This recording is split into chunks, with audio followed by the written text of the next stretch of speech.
Again, hello, my name is Brandon Thomas, and this is Seeker, Discover Your World. So before I explain what we do or what Seeker is, let me explain why we do what we do. Our vision is to unlock the hidden treasures of your world. Humans are natural explorers. We study the cosmos, we send spaceships out to explore, we send submarines down at the depths of the ocean to discover new things. And we want to help you unlock your inner explorer and give you the tools you need to do that. So, what is Seeker? Seeker is an underwater, remote controlled drone capable of streaming video and taking pictures. We pride ourselves on Seeker being small, durable, and affordable. And that brings us to our next question. Who is Seeker for? Seeker is for your average beachgoer. If you don't know, underwater drones can be very, very expensive. And a lot of these people with average incomes aren't able to easily afford it. We want to give access to these people, access to this wonderful technology and the opportunity to explore the world around them. This doesn't just stop at recreation, though. This also helps in underwater photography, boat inspection, marine research, and underwater repairs. Seeker can help these people work more efficiently in their professions. So let's look at our competitors. We're going to look at their strengths, weaknesses, and what we have learned from customer reviews.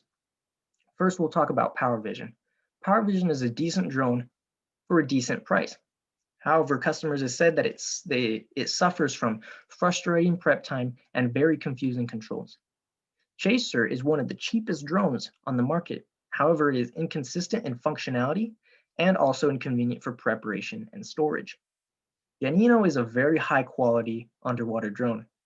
It does its job very, very well. However, it is extremely expensive.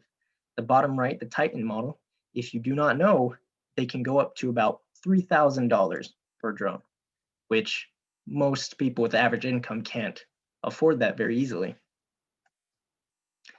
Doing a competitive analysis, we found that our customers tried two things over all else. First of all, the price, and then the quality or the functionality of the product.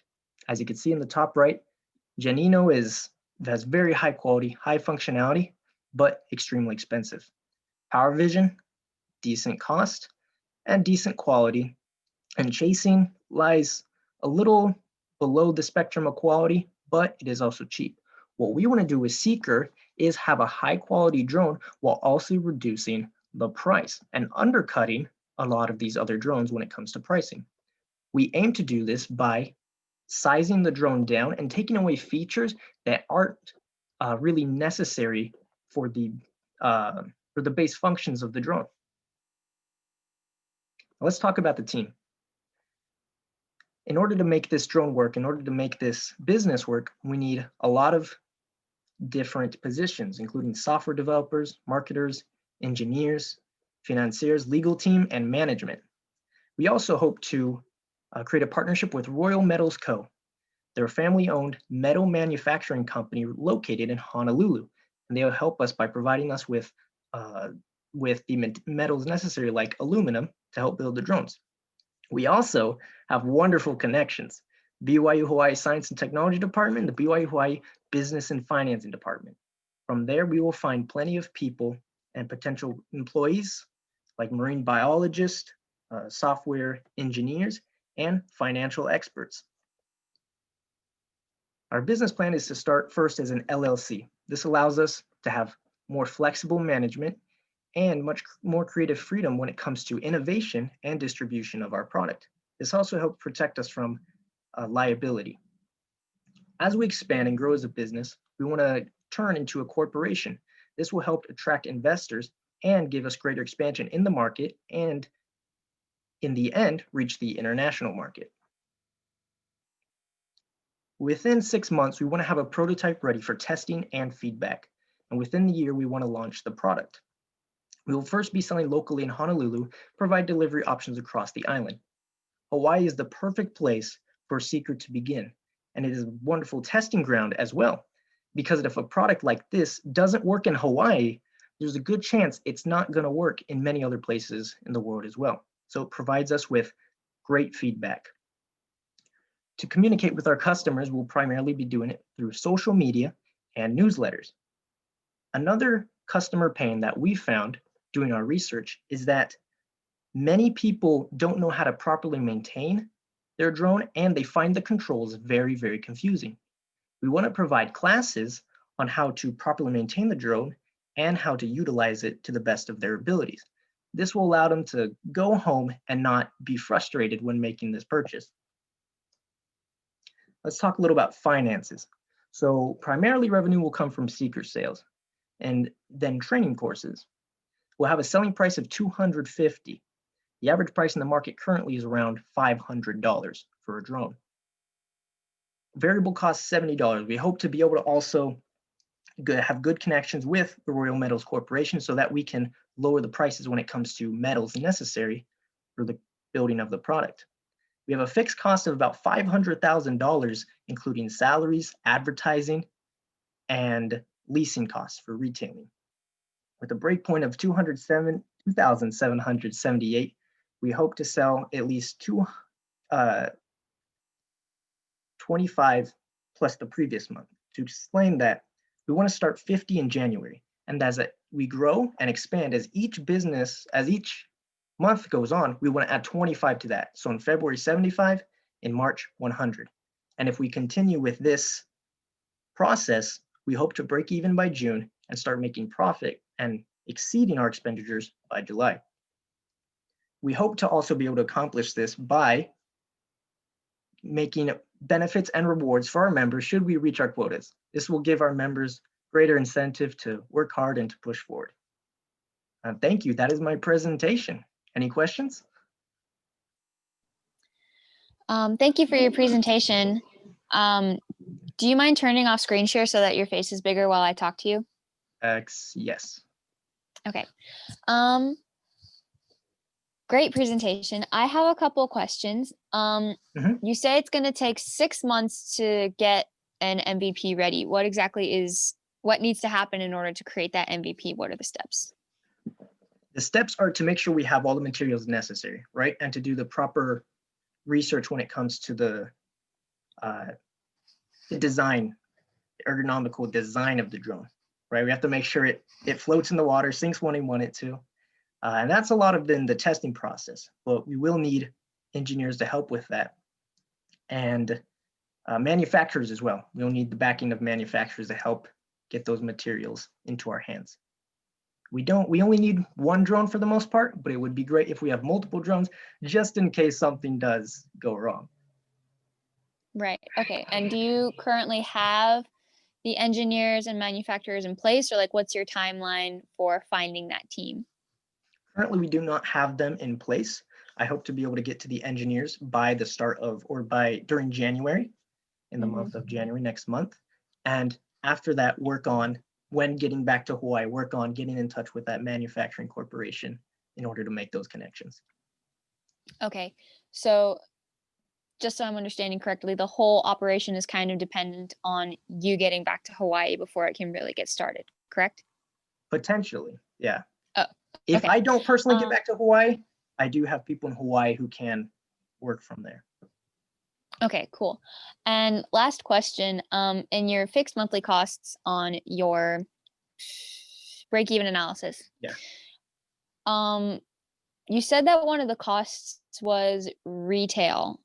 I'm really curious, why do you want to do retail? Are you planning on because you need to have a place to build the drones, I'm assuming. Is this also a place to sell? Because in-person selling seems kind of redundant in this day and age. It does seem redundant, but we also have to remember Hawaii is a tourist hotspot, correct? And not right now because of COVID. Yes, not right now. This is when launching in a year. Hopefully, all of that is under the rug, right? Okay. So with that, there's much traffic from all over the world coming in through that area. By having a retailer and having the product cheap enough, we can easily distribute directly to those tourists as they go through Honolulu. Okay. If that's the case, I have a couple more questions. I know it's only supposed to be like 3 questions, No, no, ask but all the questions you want. it's just giving me a lot of ideas. So if in-person sales is going to be targeting tourists, right? Yes, If they're going to purchase it and then take it home, it needs to be safe to put it in a checked luggage and it needs to yes, be able to travel and things like that. So I'm assuming absolutely. you're thinking about that. Mhm. Um, Another idea is what if you just rent them out to the Yeah, tourists when they come that, and you can say, "Oh, sorry, you froze." no, no, no, go ahead. Yeah, am I still frozen? Can you hear me? Can you hear me? Uh-oh, can you hear me? Sorry, you got really choppy and I have no idea what you said for the past couple moments. Can you hear me? Yes, can you Am hear I me? good? I can hear you perfectly fine. It seems it might be on my end. Anyways, yeah, actually that could be a great idea. In fact, we might be able to incorporate with our training classes, right? Say, hey, come Mhm. if you want to try it out, and then if you want to take one home, here it is. Yeah. So Yeah, that's a good option. okay, I just have I swear this is like the last few questions. Um, you said that you're going to eliminate a lot of the unnecessary features, and I'm wondering what kind of features do you imagine being most important for the average beachgoer?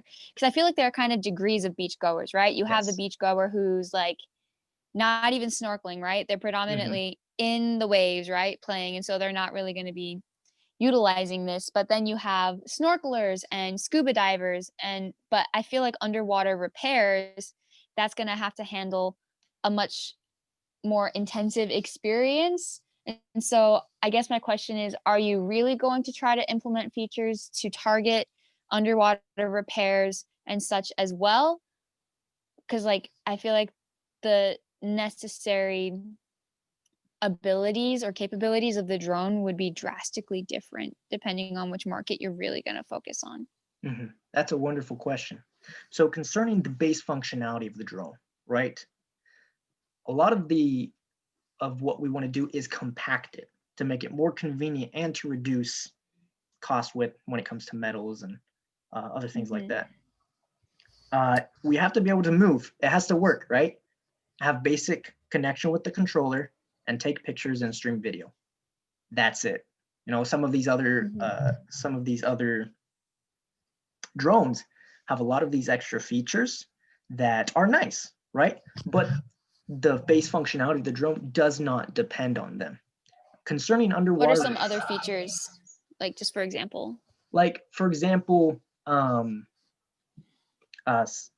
in terms of some can go much, much deeper, right? Uh, with this drone, we focus on a cheap alternative, quality for what it is, but we can reach out. With this, we could also expand the market. And this is great for the market as a whole, to expand the market and to push the product forward, help the market evolve. If we remember, the same with aero drones, 5 and 6 years ago, they were struggling in the same way.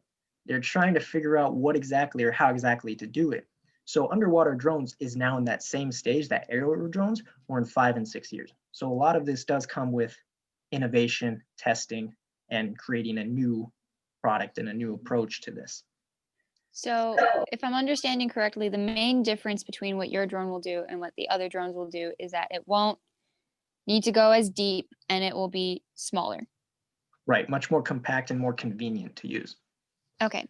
And is the remote on like can the remote go underwater? Will you be able to control it while you're in the water or do you have to be on land That's a to wonderful use the drone? question. That's something we'll have to look into, considering the waterproof capabilities of the remote control. Okay. Well, very cool. I think it's a really cool idea. I personally know a lot of people who would be really interested in this. So I'm excited to see what you guys come up with. Thank Best of you, luck. Allison. And